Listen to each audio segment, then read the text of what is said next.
Okay, good afternoon. Let's start.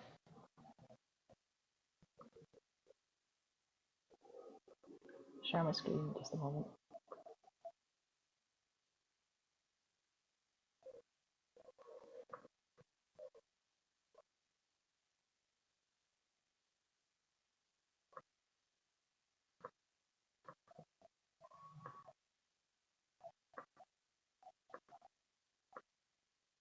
So today we'll be talking about the second topic in multi and hyperspectral imaging.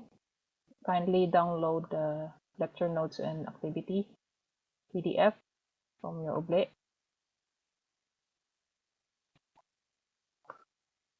Shows up here.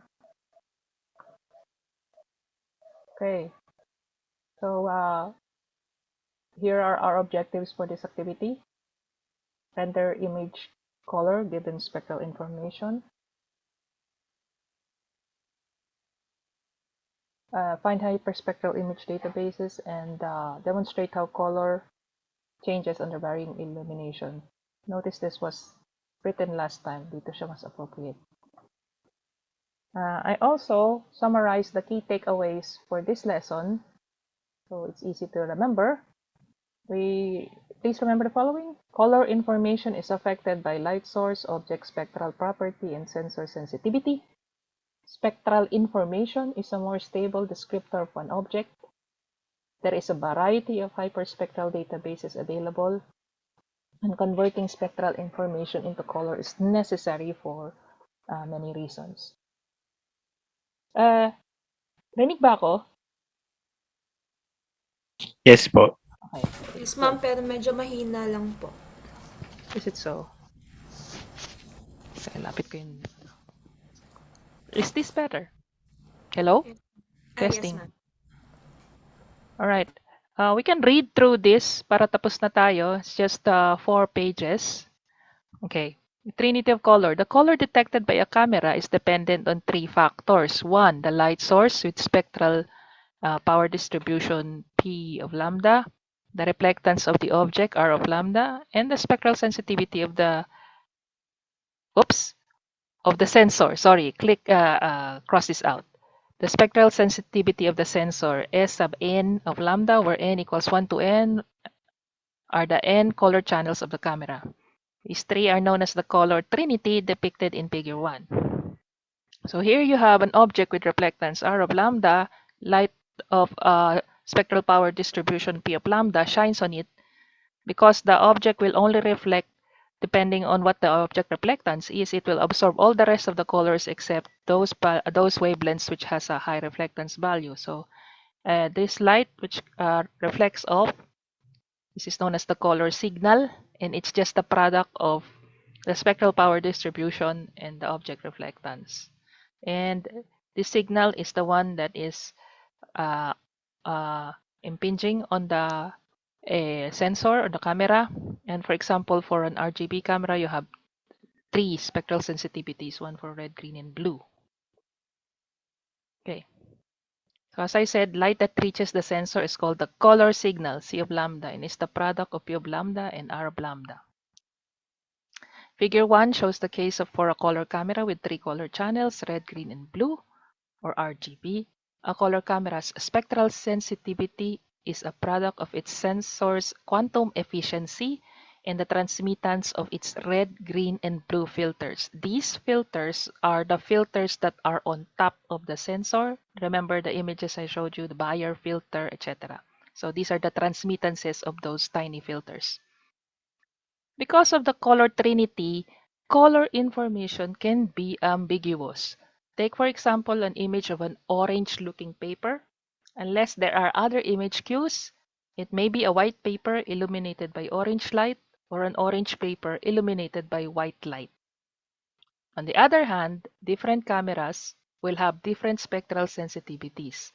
Therefore, the same object illuminated by the same light but captured by different cameras will appear to have different color. This is the reason why color is considered an unstable object characteristic. In other words, forget it. If you want to preserve or archive an image which is colorful, a digital color may not be the way to go. Okay, because the color that you preserve from a digital color image, no, a color capture image like a digital camera, that may not be true. That will only be valid for that light source, okay, and that camera. Spectral characteristics of the object, such as its reflectance, transmittance, absorbance, fluorescence, or emittance, are not dependent on the light source or the sensor, and therefore are preferred over color as a feature for describing the object. Meaning, ang uso ngayon, for example, you want to archive a colorful object, you take the spectrum or the spectra point per point of the object. And if you have that, then you can just render the color of the image, the object under different lighting conditions and under a different sensor. Okay. However, color rendition of spectral characteristics still is necessary for a number of reasons. For example, a hyperspectral image, because of its massive dimensionality, is difficult to visualize. By rendering it in color, it becomes easier to comprehend for when one needs to communicate findings or results. Another use is compression. Hyperspectral images may also be depicted in false color, not only in true color, but there's such a thing as false color. Hyperspectral images can be reduced to multispectral images by summing the spectrum over defined bandwidths. The ratio of these bands can then be combined mathematically and rendered in false color. This leads to the third use of color rendering, which is analysis. A color-rendered hyperspectral image may make it easier to find clusters, changes, or similarities. Okay, now we go to sensor model. To gain insight on how cameras compress spectral information, this activity will teach us how to render hyperspectral images using the sensor model. So consider a color signal C of lambda coming from a point on an object. When it reaches the camera sensor, it will be converted into an analog signal, which is modeled as V sub n. Say, for example, this could be voltage, an integral over the wavelength of interest. This could be visible or even up to infrared. C of lambda is the color signal. S of n is the nth channel's spectral sensitivity. And if we expand C, it's just P times R, remember? And where V sub n is the analog signal for the N color channel. So if you have a color camera RGB, you have three of these V's, VR, VGBB.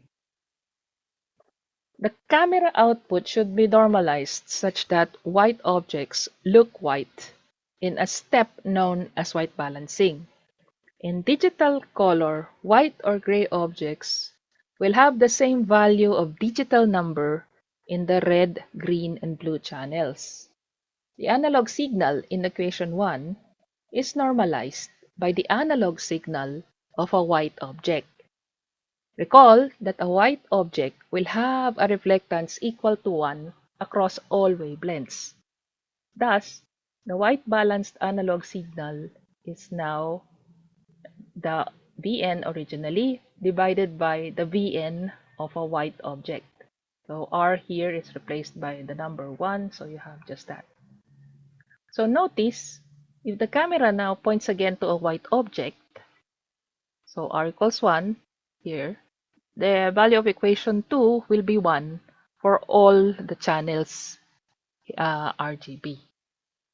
And then this signal will then be discretized by an analog to digital converter to a digital number D n sub n for each channel. So for an 8-bit camera, we know this is 02255. However, for scenes which are too dark or too bright, we usually have for satellites and microscopes, DNs that are ADCs with DN digital numbers from the 10 to the 12-bit range. Even our smartphone, actually, they when you save your images in RAW, they actually save in 10 bits often. Okay, so spectral databases. Uh, Here is a sample list of light source, object reflectance, and camera sensitivity databases we can use for this activity. Feel free to use the other databases you might find. So Uh, yeah, light sources are here, and LED light sources is this one, fluorescent light source is this one. Macbeth color checker, download it from this institute. Stanford also has lots of reflectances for landscapes, spaces, fruits, and charts. You can also tap NASA's data. This is a nice one, hyperspectral image of the coastal ocean, ECO. And so far, this is the only database that I saw that shares the spectral sensitivity of very many different cameras. Maybe you could find one as well. Okay, so feel free to play around and explore these spectral databases. Okay, now let's go to the activity required for this topic. First of all, you're gonna practice rendering the digital color of an object by using the spectral reflectance of the Macbeth color checker. Now, this is very simple to render because it's just a patch, a matte flat patch, okay, of several colors, 24 colors, no? So select, start with one. Later, if you have the experience, you can do it for all 24, but select a light source among the database and a camera from the database and compute equation 2 for each color patch. But I must advise you that you have to firstly align the dataset by interpolating them such that they have the same wavelength range. For example, choose 400 nanometers to 700 nanometers and the same d lambda. For example, 5 nanometers or 10 nanometers. This means interpolate the data, all of the data, such that, for example, their reflectance values are defined from 400 nanometer to 700 nanometer in steps of 10 nanometer. Bahala kayo kung ano yung gusto nyong step. Okay? At ano yung possible na range. Once aligned, equation 2 becomes a simple matrix element-to-element multiplication and a summation. No? And since the result of equation 2 will be a number from 0 to 1, discretized to 8-bit by multiplying by 255 and rounding the number to the nearest integer. Okay? Render the patches using Google Slides, PowerPoint, or by creating an image in MATLAB or Python. And here's some infographics how to do that. Or you can also program this in Python. Remember, when we loaded an image, we chopped it down to RGB. Just do the reverse. Create a image, and then for the value of the RGB that you calculate, let the red patch be given. And so it's a matrix, no? And all the values in that matrix is 68. In the green patch, in the green channel, all the values converted to 114. And in the blue channel, convert the values in 196. And then ImShow or image SE. So it will display as a true color image. Okay, what's important is you realize that the color is dependent on the light source too. So in number 4, render the same patches that you have selected under different light sources. So suppose initially you selected illuminant A. Illuminant A is a sort of standard illuminant representing incandescent light or a representative of incandescent light. So it's yellowish if you look at it. D65, illuminant D65 is a representation of daylight at high noon with a color temperature of 6,500 Kelvin. Another light source that is typically used is LED and fluorescent lamps. So imagine displaying or rather imaging the patch under different light sources. Take a look at how they look like when finally rendered and see if there's a difference in the patches captured under different light sources. Okay, so tell us about it. Then that is for a patch. It's easy to render a patch. It's just a rectangle. Now you move to rendering a scene. A scene. So pixel per pixel, it's like you have to calculate the color for each pixel. So hyperspectral image is indeed an image cube where you have monochromatic image, one for each wavelength channel, and then you have to calculate across the wavelength the digital number or the RGB color for each pixel and then render the scene. Okay. All right. Any questions? May tanong ba? Okay, I'll stop sharing muna. Peace. And I'd like to ask if there's any question about this activity. How about the previous activity? So we can actually have a tutorial right now because we still have a lot of time. Okay. May tanong ba doon sa unang activity? Na dapat due ngayon. But anyway, that's a as you said, a placeholder deadline.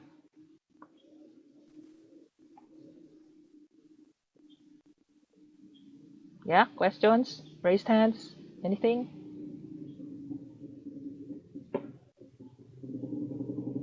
Yes, Mark. Hi ma'am. May Mm-hmm. tanong po ako dun sa may ah yung non-parametrization. Mm-hmm, mm-hmm.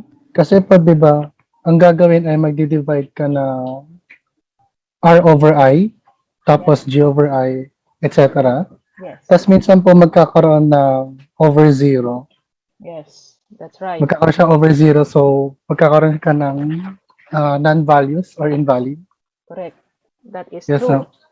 Ang hindi ko lang po malaman or actually nakalimutan ko na po ma'am. Kasi 'di ba dati, ang pagkakalala ko sa 186, ang ginagawa is gagawin natin zero na lang yung invalid. Pwede. Tama ba ma'am? Pwede. Pero nakalimutan ko paano siya gagawing zero. All right. In MATLAB, I think in Python as well, there is a magiging not a number kasi siya. None, di ba? In MATLAB, these numbers that are something divided by zero are none. So you can search for these numbers by using a function known as isNone. No? So this isNone thing looks for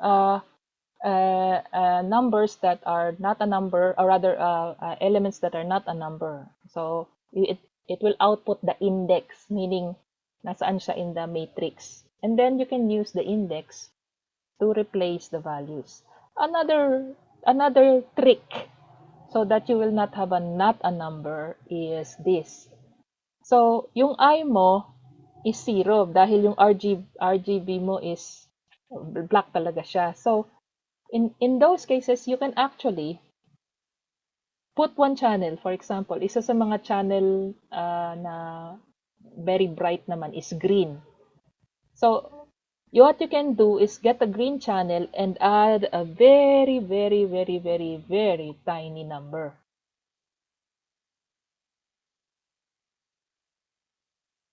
Okay, so what does that do? I don't know. So tama ba? Yeah, these numbers will no longer be, so when you calculate I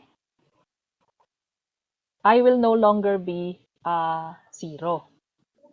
But it's 0 over a small, or rather a small number over uh, another small number, but it's equal to itself. So it's just equal to 1. Diba? Kasi for example, R is 0, G is 0, dahil black pixel siya, Mark. B is also 0. Diba? So, talagang if I equals R plus G plus B, 0 nga yan. But if you, and therefore, if you say R over I, then that becomes not a number. But, what if, at the onset, whatever the value of G is, for the whole image, kahit anong pixel, lahat ng pixel mo, no? Gawin mo na G is G plus 0.001. Very, very small. Essentially, ang mangyayari, hindi niya maapektuhan masyado yung color because it's a tiny number. It's just for making sure that not a number will occur. Okay? And so if you calculate I again, no? And you calculate R over I, then it's a number close to 0. Right? So it's not a number and not not a number anymore. So that's a medyo cheeky trick, but it works if you don't want to bother with the incidences of not a number. Okay, so split your image into RGB. Choose G. Why not B? Why not R? G kasi is the highest, the most sensitive channel. Okay? Ang B and R, they're not so sensitive. That's why if you add a small number there, it has a large effect on the channel itself. But G is abundant, meaning technically kalimitan siya yung pinakamataas na number. So it's okay to add a very, very small number to it. Okay? So as I said, you can render using using MATLAB instead of doing it on uh, Google Slides or PowerPoint, so that it's part of your program. You can actually make a matrix of ones or zeros, no? Let me see.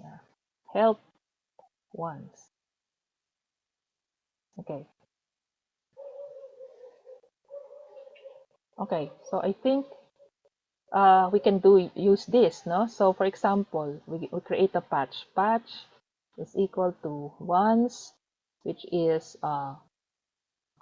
let's say 100 rows, 100 columns, and 3 channels, right?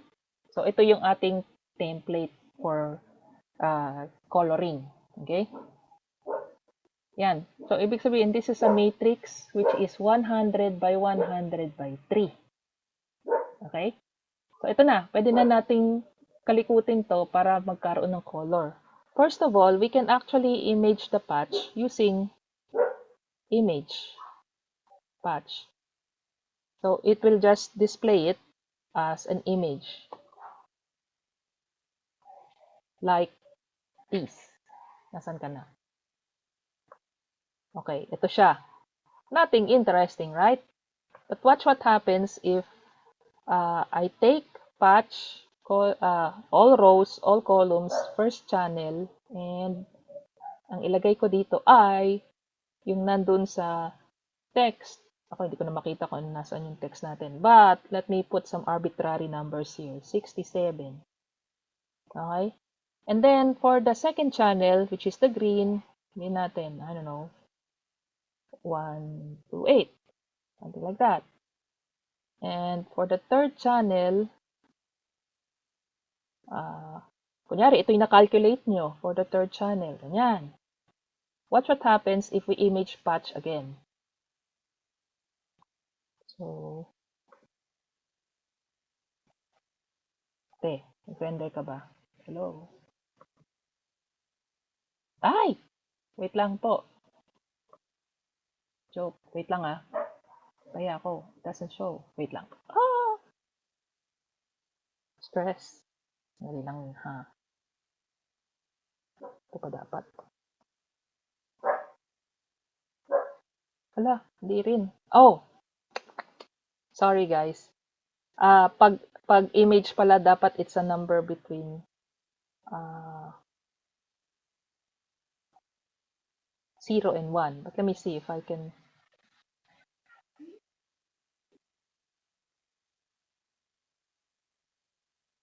Teka. Divide natin siya lahat by 255 para magiging between 0 and 1. So, patch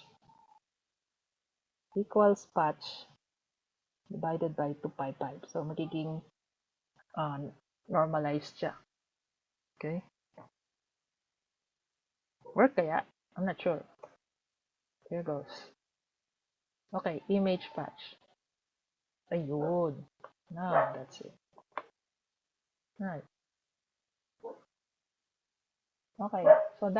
So essentially, in this case, in at least MATLAB's case, you just need not to do because it's going to be a number between 0 and 1 anyway. So it's enough na after getting the ratio, equation 2, It's enough that you enter the numbers here. Just make sure that no number exceeds 1. Okay? Gets nyo ba? So malinaw yun, ano? So, you can render by setting this. So, yeah. Ibig sabihin, if I, again, arbitrarily put any number between 0 and 1,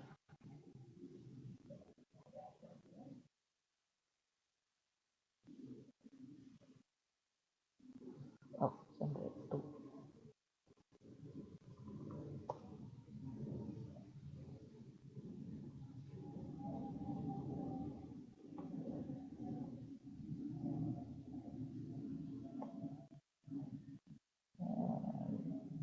There we go. And that you can use as a, in the program so that you can render it automatically instead of rendering it one by one using Google Slider or PowerPoint. Now, what's important and usually is the problem is the hyperspectral databases may not be aligned. Aligned meaning iba-iba yung ranges nila. So let me show again the uh, paper. Let's get some hyperspectral databases. Okay.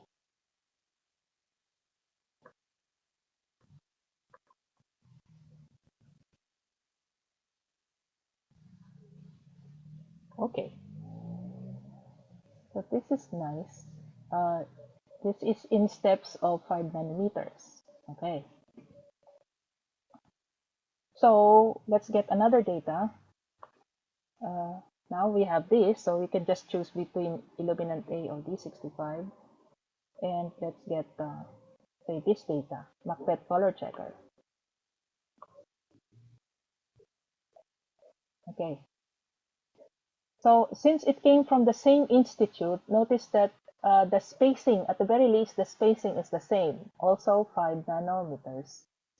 Like here is 5 nanometers and this one too. Except that this one begins at 380 nanometers and this one begins at 300. So if that's the case, we have no choice but go to the largest because the other has no data for this set of values. Okay pa yun of Macbeth color checker and D65. How about the spectral sensitivity? So let's go and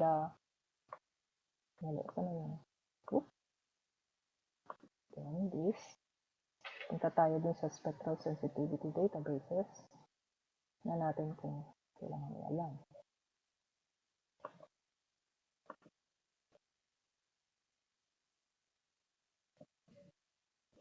One on 5D. This is a common one. Okay. Have a look here, guys. So, kunyari, ito, 400 siya nagsimula. O, wala na. Ito, hanggang ang limit ng ating integration or summation would start at 400. Dahil wala na siyang data at 380 all the way to 300. So, integrate starting at 400. And look at this. The spacing is every 4 nanometers. So, if that's the case, then you have to interpolate. All right? So, in other words, interpolate such that, oh, by the way, what this means is this first column is the red channel, green channel, blue channel. Okay? Interpolate means you transform this data into something that is spaced every 5 nanometers and using interpolation. Okay? Paano ba ito ma-download?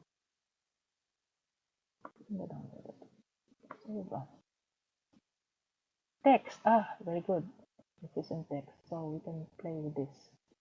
Let's see if I can put this here. Okay. All right.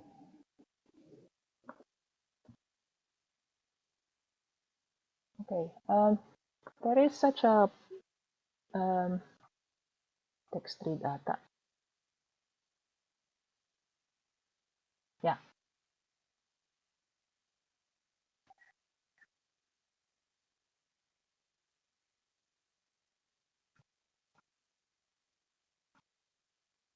Okay, so there is in MATLAB, if you want to use MATLAB, you can use this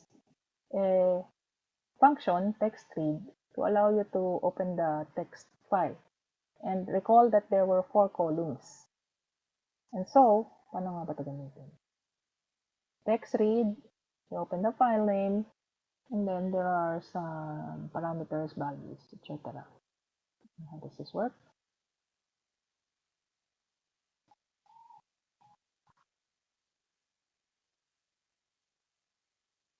Okay. Format specify can contain white space characters which are ignored. Anyway, let's go straight to the example. So if this is the data, there are numbers and letters. You can go like this. Or we can straight away do this.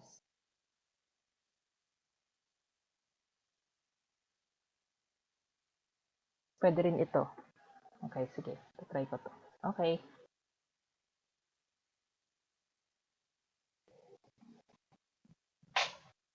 Okay. Change tribes.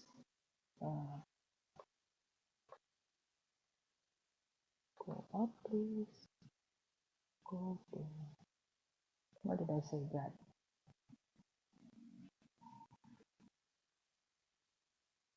Hindi lang kung may tanong, ha?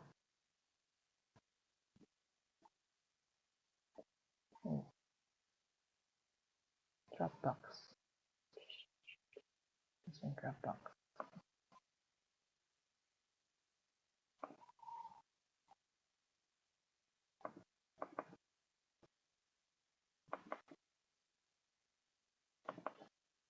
Okay. So, ito, for example, gusto natin i-download yan.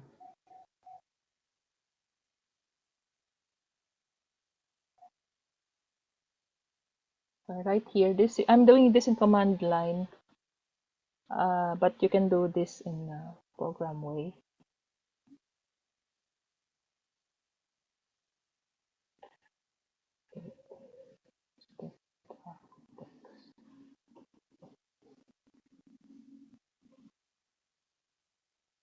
So,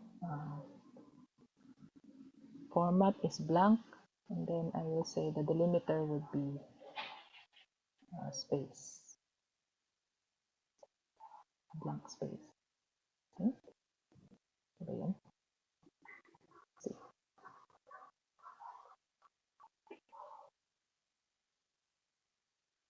Yeah, here it is. It's now in the workspace. So if you click this, there we are. So here are the numbers, you can see. Okay, so how do we interpolate this such that we can combine or make this into 400, 405? Now there's a function called interp 1. You interpolate via lookup table. Okay, so it's like this. You first present the lookup table, a set of x, and for each x there's a v, and then you ask, ano yung value ng v kapag ang x ay xq? Okay? So, our x will be the wavelength, the wavelength values, v will be the value at that wavelength, and xq will be the spacing that we prefer. And then VQ will come out. Alright, so ganito for example. So we know that, so for example, the wavelength W is equal to the data, kasi yung pangalan nitong variable na to ay data. We will take all the rows and the first column. Okay? The first column stands for the wavelength. And that will be our same as X, no? Okay, in the interp. So the sensitivity of the R channel is equal to the data variable, all rows, and the second column. Okay. Our desired wavelength is, say, 400, hanggang saan ba to? Okay. Up to 700 in steps of 5. So to create a bunch of numbers starting from 400 to 700 in steps of 5 numbers, 5 values, they do this call. So if I press enter, you will see na ganun na nga siya, 400, 405, etc., etc. Okay. And please be mindful of how the matrices, or rather the vectors, look. For example, this is 76 by 1, 76 by 1. This is from the data. And this, my desired one, is baliktad, 1 by 61. So I have to flip this such that the first number, which is the rows, will be 61. So to do that, gagawin nyo lang to. WDES, ano ba to? Yan, ganyan. Ano tawag doon? Tapos gaganyan na yan. Okay? Parang nag-transpose na siya. And lastly, you call the interp function. So, ito na. So, sensitivity read in the desired spacing is equal to interp1, given wavelength, given the spectral response in R, sensitivity in R, and given the desired wavelength range. Okay? There. So, ito na. Interpolated na to. Let's check. Let us plot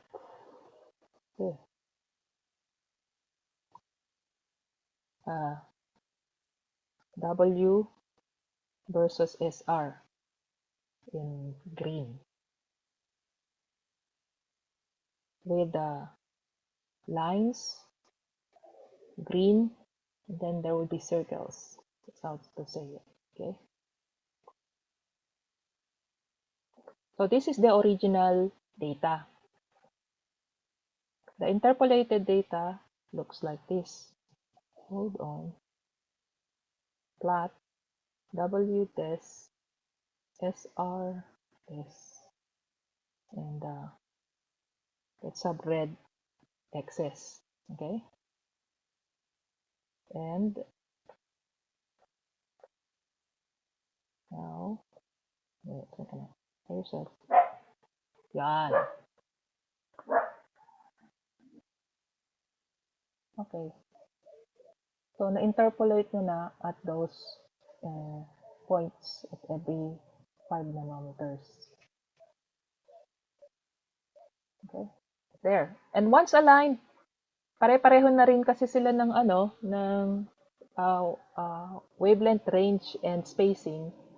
The integration equation becomes a simple multiplication and summation. Okay. There. Again, the integral, or rather the integration range, will depend on which one is the the one with the the closest, or rather the longest wavelength that has value already, and ito naman the shortest. So in some cases, hanggang 650 lang sila, no choice but to integrate from 400 to 650 only. Okay? Kasi wala nang data yung ibang sample dito. Okay? Clear? That's it. Questions? Other things that you'd like to ask about the other activities?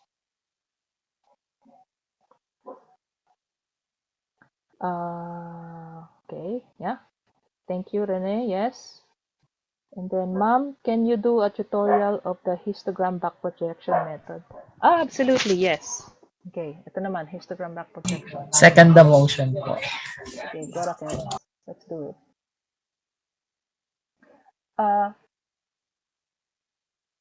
Actually, ang histogram back projection is similar to interpolation as well. Okay? So, lookup table. Interpolation essentially is a lookup table operation. Okay, let's do it. Okay, ko muna to.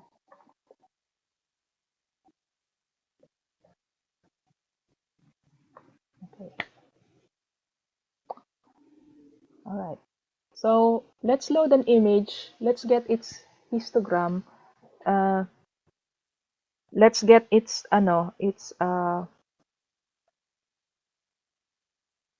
RG, normalized RG. From there, let's get its histogram. And then, let's use that histogram as a lookup table. Okay.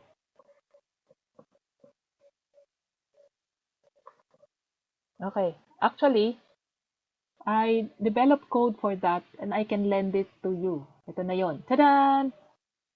If you want, we can go through this text, this code. Parang ang liit. Teka lang anuhin muna natin. Parang scripted no? Parang handa na yung handa na yung sasabihin Pero wait. Taasan ko lang yung font size. Dahil nalilitan ako.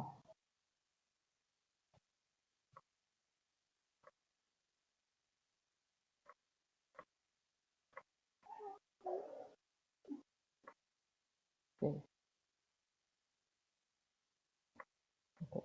Alright. Okay.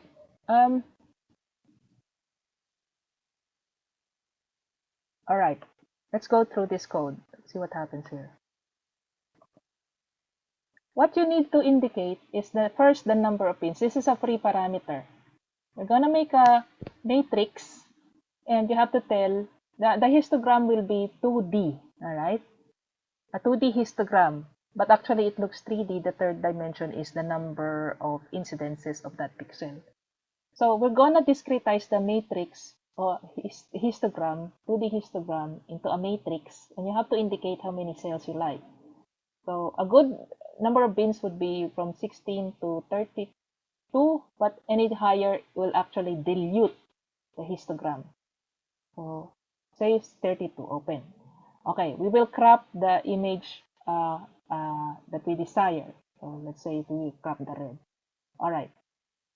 We first convert, ito yung sinasabi ko, we first convert the image into double. We chop the image into RGB.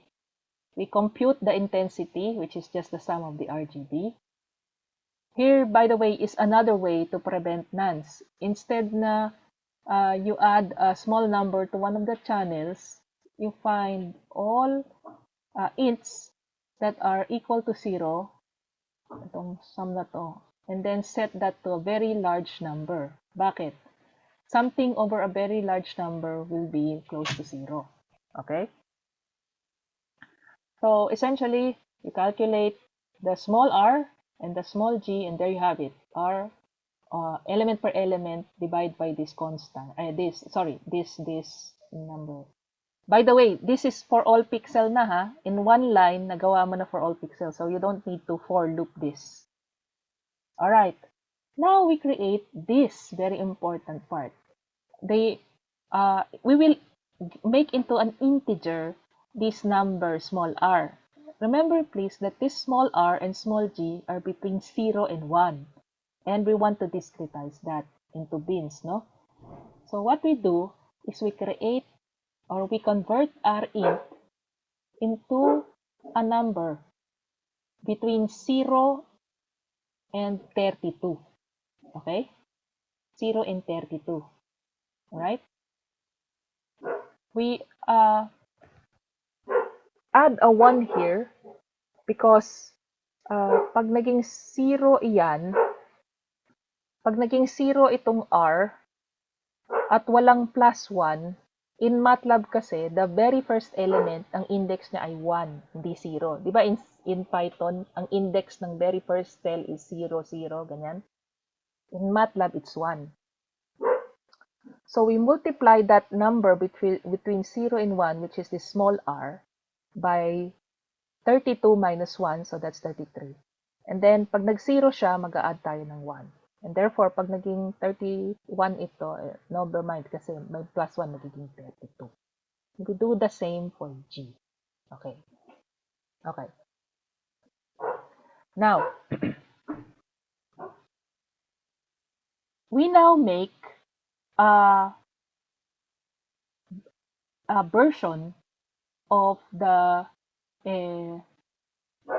image, or rather the matrix, into a single row. Okay, it's a single row, and we call that single row or single column into colors. Imagine niyo na meron tayong 2D array, okay? Tapos kinoncatenate natin siya. Okay? Kinoncatenate natin siya. So ibig sabihin ng concatenate is we convert this 2D array into a 1D vector, right? And to do so, kunyari, this is G. G is 1, 2, 3, 4, ganyan. Or 0, dya. Tapos, ano yung susunod na number? Kung kunyari, 1 to 32, yung susunod number must be 33, 34, 35, 36, ganun. Sunod-sunod siya. Okay? Alright. Now, in other words, think about this as the combination. Remember, R and G are the coordinates of the histogram, no? 2D histogram. Okay? And we're just concatenating them in this way. Okay? Now, and remember guys, sa whole image na to. This is for the whole image. Okay? Alright. Now, essentially, once we have done that for the whole image, remember this is the whole image here. Oh, sorry. I equals improp J. I equals double I. I is the image of the region of interest. Sorry. For the region of interest pala to. I'm sorry. Parang nalito ako dito sa text na to. Alright. We next do we next calculate for the image of interest how many pixels have that value. Okay? Have that value of R and G. Okay? So, on a histogram matrix, which is bins by bins size na initialized to 0, in that row and column, we look for colors having those values, okay? And when you use the find function, it looks for all those pixels that satisfy this equation. Okay? And then, since the result of these finds is a set of numbers indicating the index, all you need to do is calculate the length of that set of indices. So, kunyari, nakakita siya ng 3 numbers, the indices are 5, 15, 22, 3 numbers. Sasabihin niya, the length is 3. So, essentially, this part of the program tells you how many pixels have that certain color. And it puts it in the same bin. Okay? Row and column. Remember, these are indices. And it does that for, this is the only time that I've seen it. This is done for the for loop. Okay? This creates the color histogram. Okay? This is the color histogram, and it can be displayed. Now, once the color histogram is created, the next thing we need to do is display.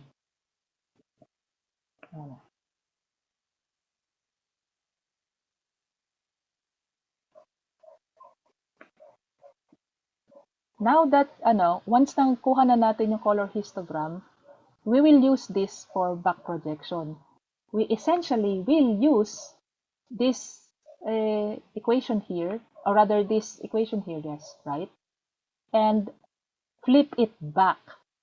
So, kakalculate natin for the whole image, ano yung, given its R and G, ano yung value nung histogram at that R and G. Okay? So, once we have this, we will just say, okay, in that pixel, replace that value with the value of the histogram at that color. Okay? Stressful ba? Let's do this. Malinaw sa inyo yung paggawa ng color histogram. Sige, gawin natin to. I just need to get the color histogram here. Okay lang. Oh, I can share this code for you. No problem. But first, I have to get the color checker image here. Wait lang, ha?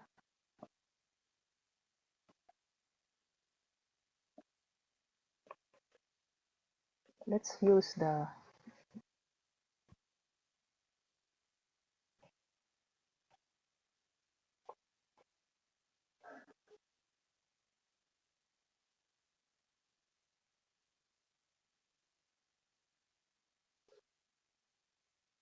okay.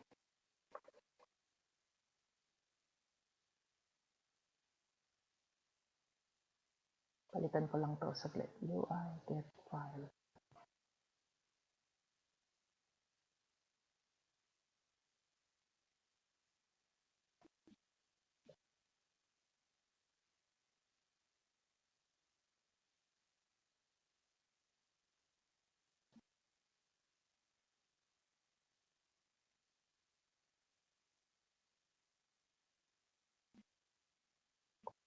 Data, ano?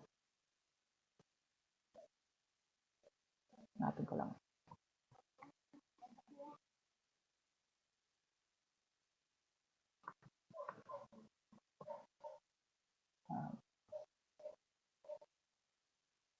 Okay, gawin muna natin tong first part.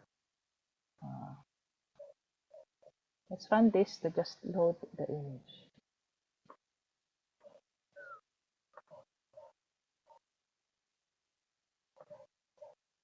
Run section. There.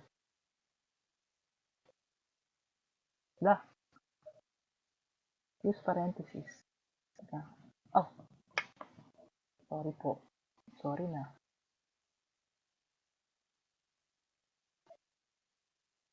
Yan.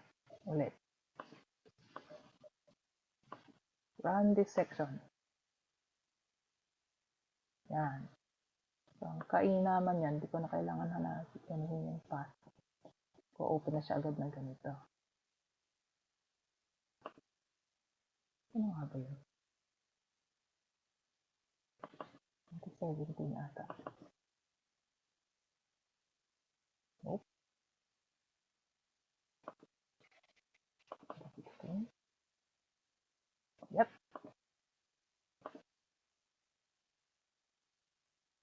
Okay. Mali. Filing. Sorry. Okay, ulit. One section.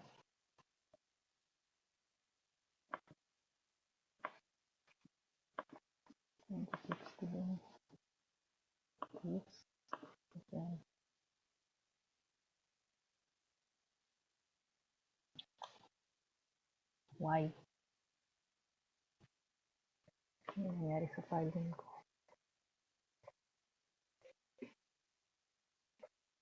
There.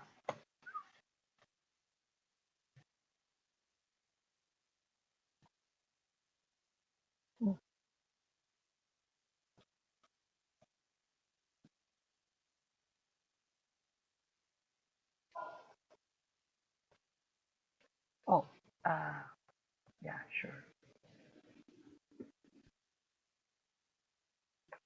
Mali. File name.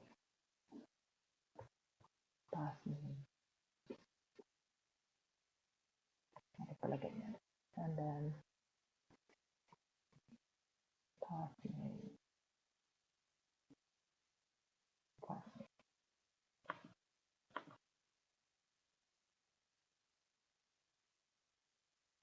Okay.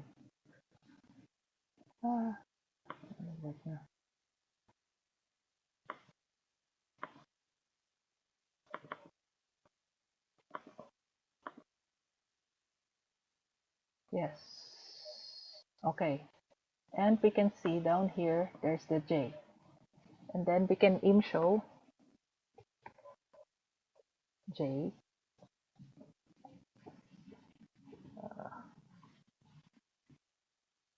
Okay, here it is. Right? Now, here, alisin ko muna to. Hindi ko siya iwawal. Let's crop. And then, let's stop up to here just so we can check. We can make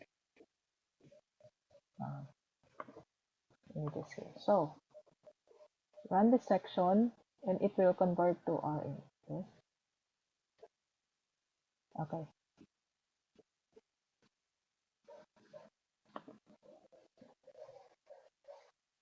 Okay. Oh, sorry.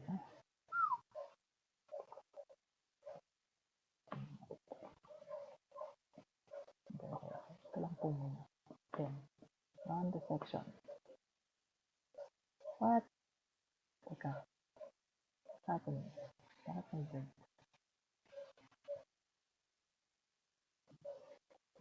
Line 34, line 31. Okay. Burahin ko muna to. That's for the while loop. Okay. Promise. Ito na yan. Run section. The first line 8 asks me to crop an color. So let's say green. So, then right click, crop image. Okay. So now it has done the conversion. There's no problem. Not a number doesn't appear. And now I have colors. Okay. Next. Ito na. Ito na ata yun. Okay.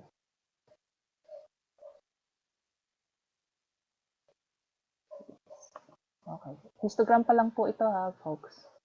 Run section. Ito natin ito. 3, 4. Anyway, ito na. Run section. This will create the color histogram. Okay. There. And please note rotated to, no? Dahil actually normally ang mangyayari dito yung pag hindi ko ginawa ito, magmumukhang upside down to, magiging ganon. Okay, nandito yung zero niya. But now I want to make it Cartesian looking, so I rotated it. So what does this mean? This is the histogram. You can see how discretized it is. This axis is the red. So over here, and there are 32 bins dito. And this is the green axis. Fortunately, baliktad lang to. I chose a green object, right? So as you can see, nandun siya sa mas malapit sa green. Please ignore this indices. This is just for display purposes. But please remember that, imagine mo, this is in the display of the RG color histogram. R here and G here. So the higher up you are here, the more greenish you are. The closer you are to this, the more blue.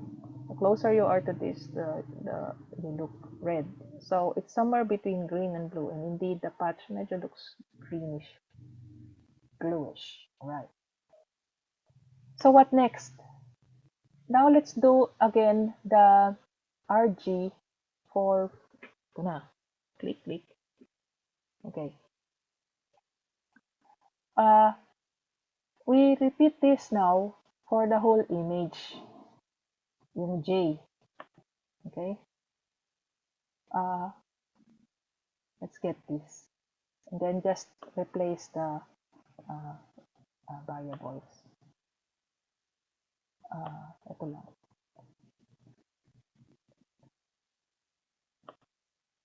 Copy.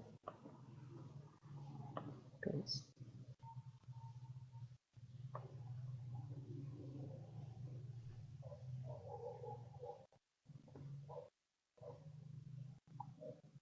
Okay.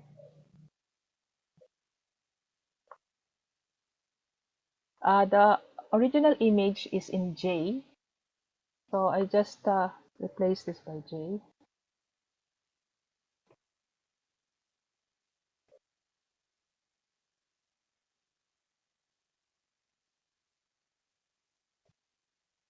Okay. And now so to distinguish this from the patch, I'll call this. Now, there. That's supposed to work. I need to test that. Next. We now, once again, calculate the value of the color histogram, or rather the discretized value of the color. Okay. So, we also need this because this discretizes. Okay.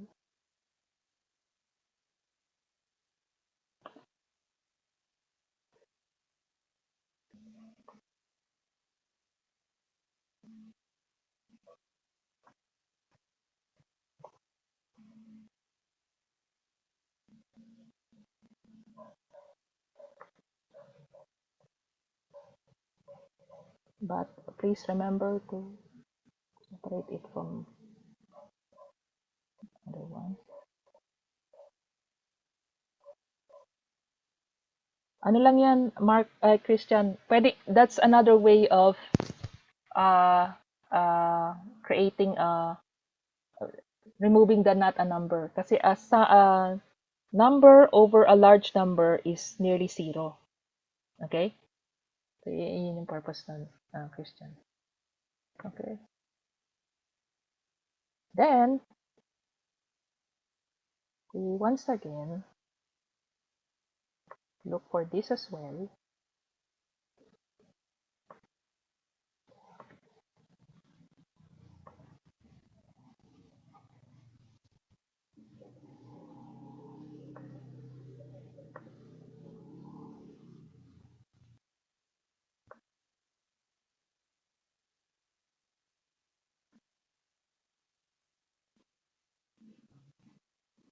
Okay. Alright. Now, what we do now is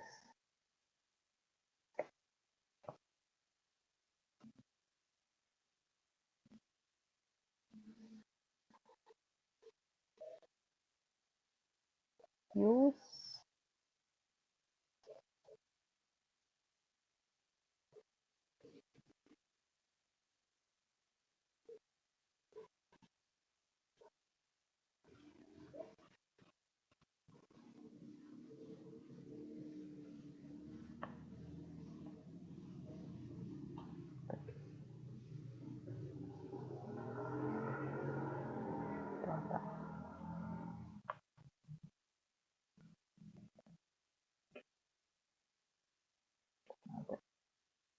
ito.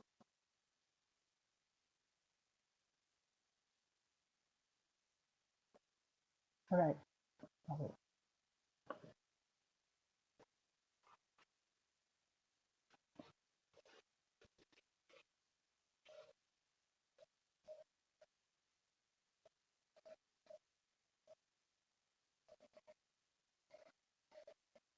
Teka lang Kalimutan ko na.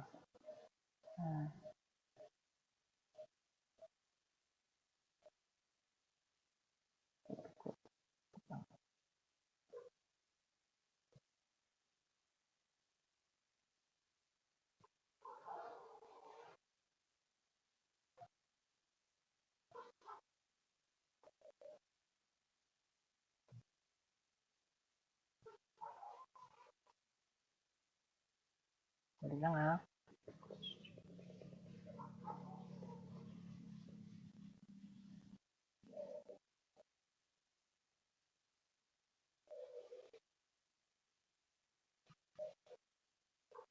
His dapat ang gagamitin ko. Just like, wait lang guys ha.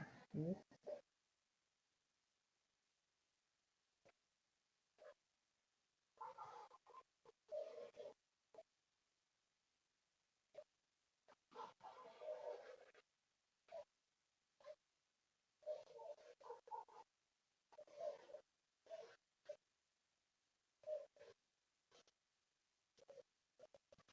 Ito na ata. Mali ata. Ito ata. His. Natin. His.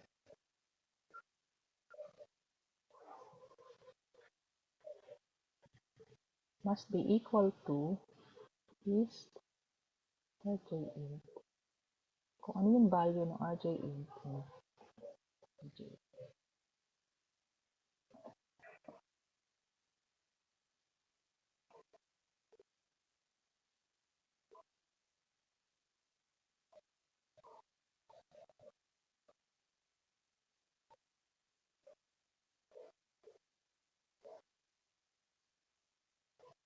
Okay. Okay, let's see. Good. So, you look at the histogram. You look for the value of the histogram having the values R int and J int, and whatever number is that, you put in HD. Please note that this should be, hindi, nakaganito na ata ito. Dapat nakaganito na. Okay.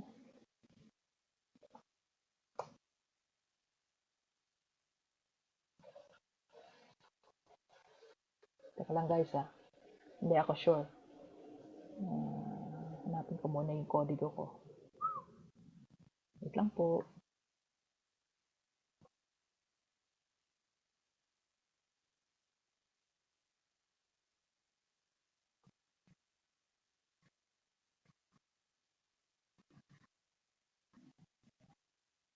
Okay.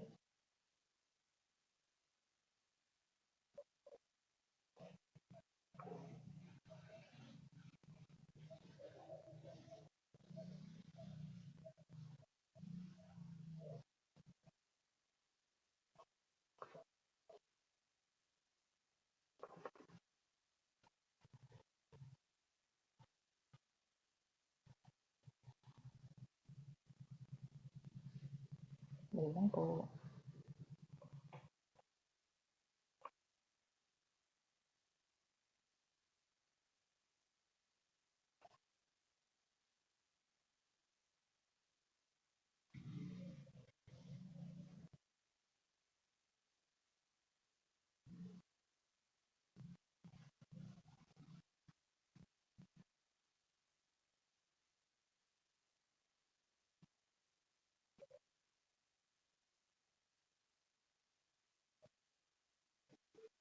Okay. Alright. Kulang lang to. So, this is a 2D histogram, ano? I'm gonna concatenate this again. So, for here,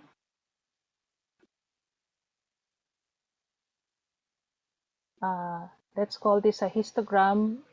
Instead of a 2D, let's call this concatenated. So, it's, again, the 2D histogram that we showed earlier, now expressed as just one vector, okay? And because of that, we can use, ito na, okay. So, we once again use this equation to concatenate as well the indices. So essentially what we're doing is we are converting the two-dimensional indices, combining them into one, a single index. Control D. And don't forget to put a J.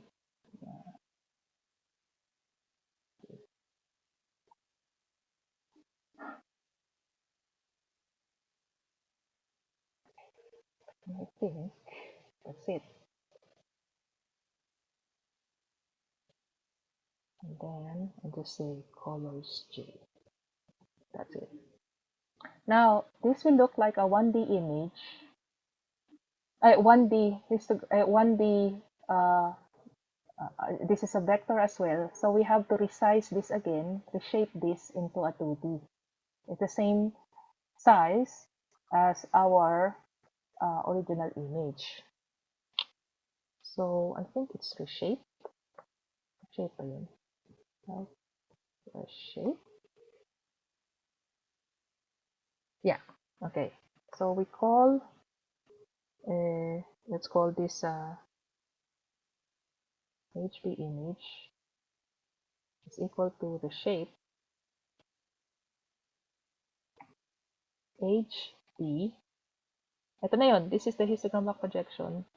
And then we define the size. So the size would be the size of the original image J.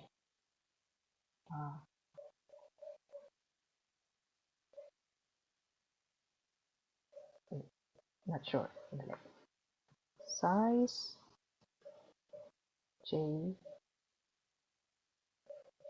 the first and the second dimension. Ano kayo lalabas nito? Yun, tama. Size J indicate the first and the second dimension. Okay.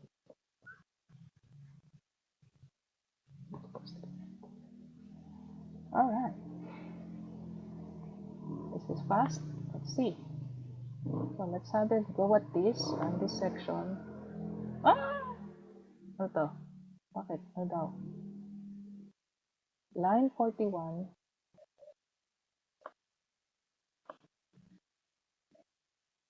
Column 38. Invalid text character. Bakit kamo? Check for unsupported symbol. Invisible character. Pasting of non-ASCII character. Ay, kulang. Joke. Kulang pa ng isa. Okay. Ayan. So this should run. And then lastly, this should run. Fingers crossed it run. And now, we just need to display. Ito na.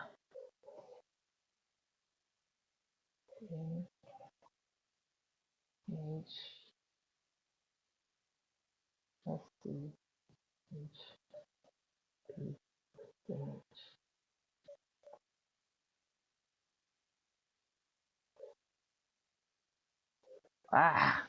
Kulang na naman ang aking large letter I.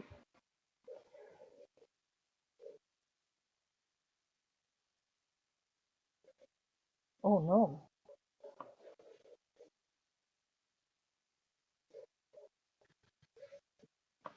Wait, this is not it. Mali. Wait lang. Oh no. Not ganyan.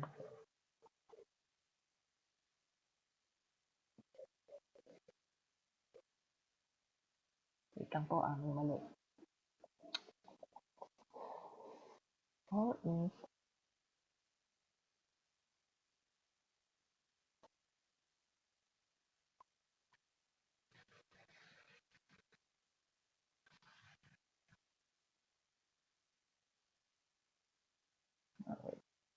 This, sorry. This is already, how's it two-dimensional? This is, okay. Mali. This concat. Okay. Concatenate ko na agad. Okay. Sa papaulo. Memory pa. Run section again. Alright. And then,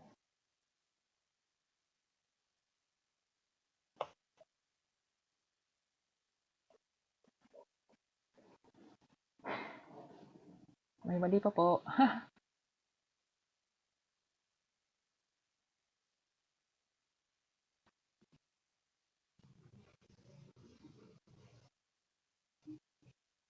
Wait lang po, hindi ko alam kung bakit. Bakit ka-colored, eh? Hindi colored. Image SC. Okay, image SC.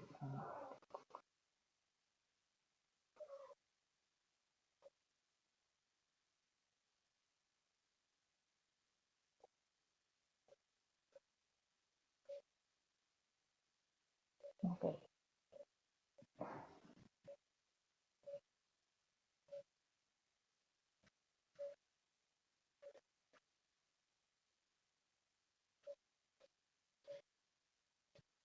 Mali po ako somewhere po lang. Wait lang po.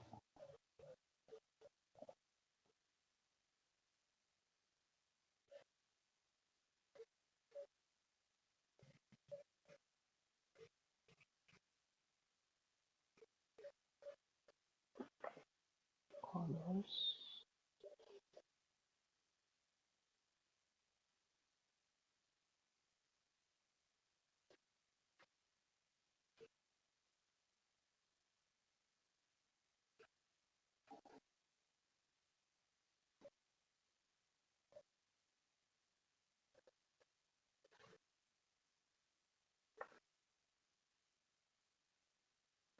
Ah, 9 minutes to edit. Mali po ako somewhere. Tama yung histogram. Oh, column. Ano naman to? Katanit natin yung histogram.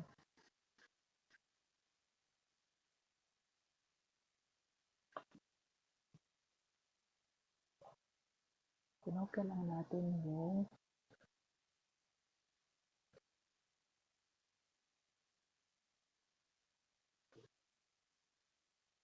histogram.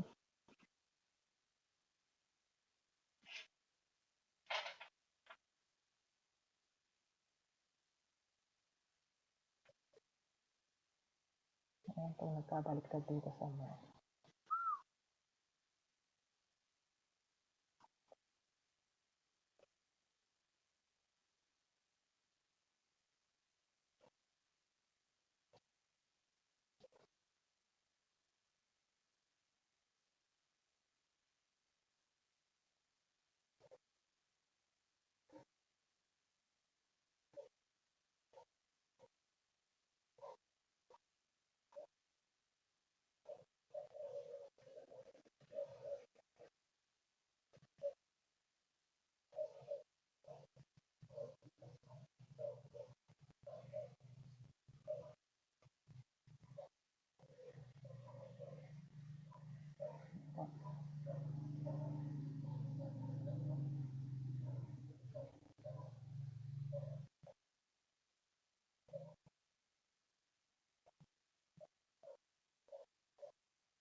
Okay, ito.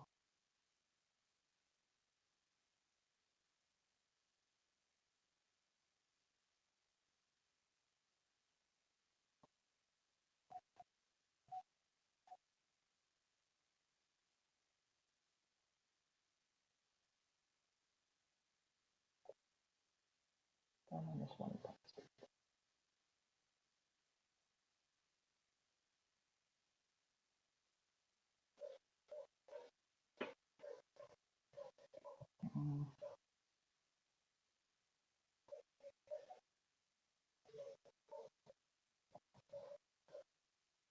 Just gonna run this para 1D agad siya.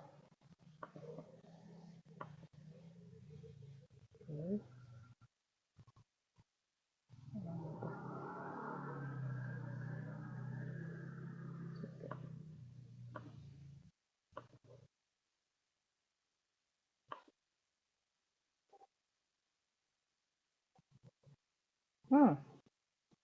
Magsa-7 na. It looks complicated, pero there is an easier way perhaps. But could I send a video about this? Kasi kulang na ako ng time mag-debug. But essentially, it should work. But it's not working now.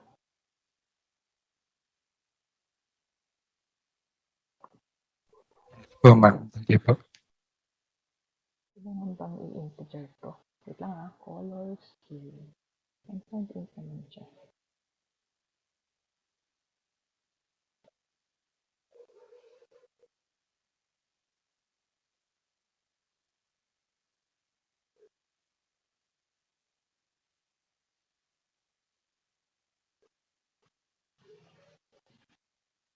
Okay, may mali lang ako sa mga indices dito somewhere. Sorry.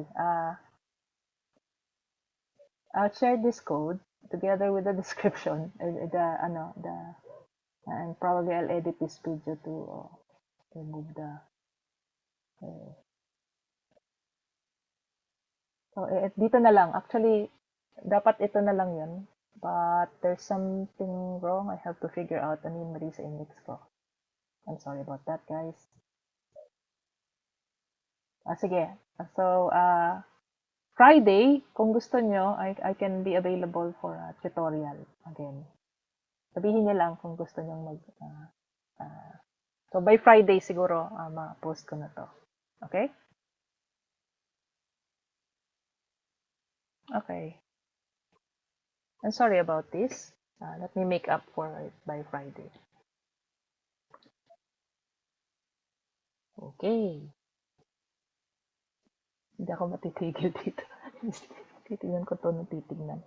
Anyway, let's control the time. Stop share muna. Bumati muna tayo ng happy birthday kay Jeremy Narag na 20x ngayon. So, happy birthday, Jem. Happy birthday. Birthday, Jem. Happy birthday, Jam. Okay. Please don't hesitate to ask questions kung may questions kayo by chat. By the way, guys, are you willing to go Facebook Messenger kung kunyari meron kayong immediate chat? Hello? Yes po, ma'am. Thumbs up naman dyan kung okay lang sa inyong invite ko kayo in a chat group. Lahat ba may hindi, you don't need Facebook you just need Messenger. You don't need if you're not fond of Facebook. Okay, sige. Gawa ako ng chat group sa Facebook para pwede kayo mag-chat kung may tanong. Okay. Sorry about this. Try to make it up by Friday. Thank you very much for your time. See you again soon. I'll end. Thank you po. Thank you, ma'am. Ingat. Okay, ma'am. Thank you, ma'am.